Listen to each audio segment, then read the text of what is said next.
Thank you and welcome to the show this morning. The topic this morning is a profile on the governor of Abia State, Nigeria, Governor OKalu. And of course, Governor Kalu will give us some information in reference to his background, his education, and some of the things that were important in eventually leading him to the governorship of Abia State in Nigeria. Governor Kalu, let me welcome you to the show this morning. Thank you so much. And to tell you how delighted we are to have you as our guest this morning, and to let you know that the people of Nashville, Tennessee are willing and ready to cooperate with you. I'm certain that you've already had excellent cooperation, and that what we'd like to do today is to find out exactly what you've been doing while you've been here and some of your expectations and et cetera. But before we do that, Governor, let's see if we can have you to give us some information about your background, some of the things that were important in your struggle to eventually lead you to the governorship of this great state in Nigeria. Thank you very much, James. Good morning, viewers. And briefly, I went to school in Christ the King School, Aba, from primary school, and I briefly went to a college called Eziama High School, and came back to Government College, Umuahia, where I obtained my school certificate, and I went back to a university called University of Maiduguri on the 4th year.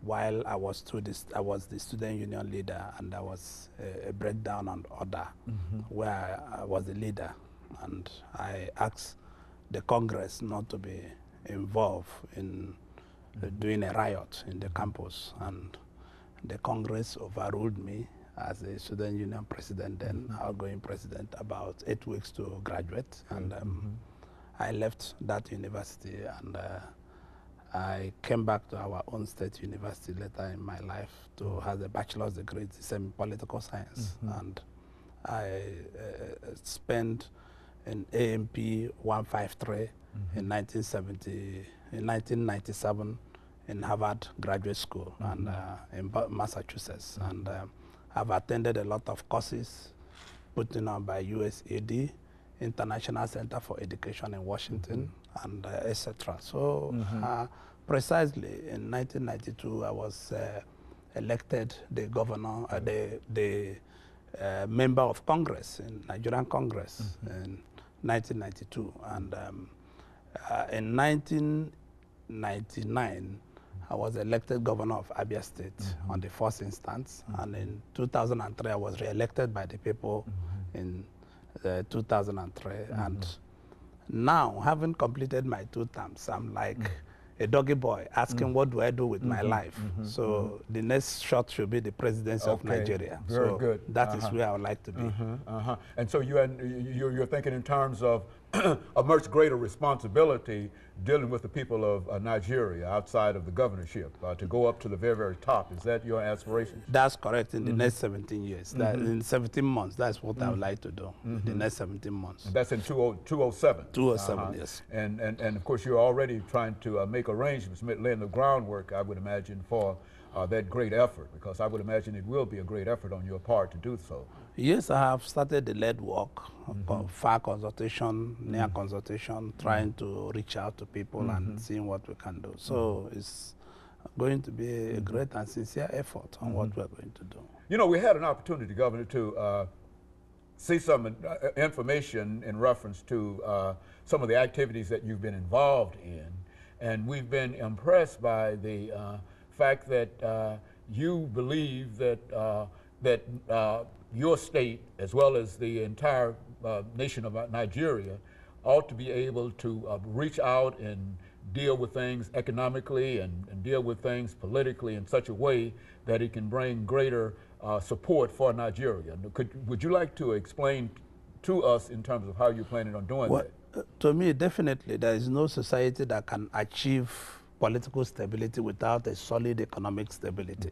So I look towards my state and Nigeria as a whole, creating an environment where economic stability will be able to be achieved, and removing people out of abject poverty.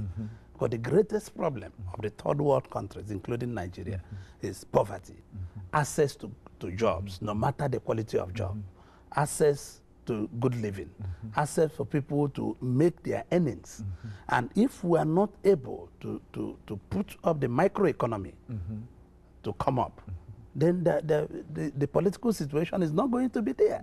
So we must talk about economy, and we also must talk about politics. Then we have to have a balance. And of course, Governor, I would imagine that the reason for your visit here has to do with trying to economically improve it. And so in Nigeria, so let's have, after this first commercial break, you to give us some detailed information in reference to what you're planning on doing and how you're planning on doing it. And we'll be back with our audience following this very, very short commercial break. Thank you, and welcome back to this second segment of the show for today. We're talking to the governor of Abia State in Nigeria, Governor OKalu. And of course, Governor Kalu, before we had our first commercial break, we promised that we'd give you an opportunity to talk about your state, about Abia State and about your governorship there. And after that, we'll talk about some additional things dealing with economics and political reform that we understand that you're interested in trying to bring about. Yes, my state is in the eastern part of Nigeria, and bordered on the other side of it by a state called Rivers. At the far south west of it, a state called Akwa Ibom. And on the eastern part of it, Imo, Anambra, and Enugu State, and far north, Ebonyi. So you find out that we are a vibrant state, and when I came there, was virtually breakdown or break of infrastructural development. There was nothing on ground to show that the government can move forward, and we are doing everything possible that we can be able to give people access to road. We give people free education, free health care, and make sure that the life and property of the people. When I came, the rule of law was zero, and to me, if there's no rule of law where people can obtain justice, there should not be no system. So these are the fundamental things we have been following up to be able to move the state forward. You know, Governor, one of the things that we've always been intrigued by is the fact that individuals like you can have a vision of that would build a state out of virtual chaos, as you yourself have admitted. What drives you, or what motivates you in order to try to do the things that you're trying to do? Not only are you trying to do it in your state, which you've improved since you started, but you're also looking toward a greater Nigeria in terms of doing it perhaps in the presidency after 2007. What motivates you? What makes you want to do the things that you do? What genuinely drives me is my love for the people. Because as a young man who is self-fulfilled, achieved everything that I would like to achieve in terms of economically and otherwise. And I don't have any other job to do in my life than to give back to Nigeria what Nigeria has given back to me. And return back Nigeria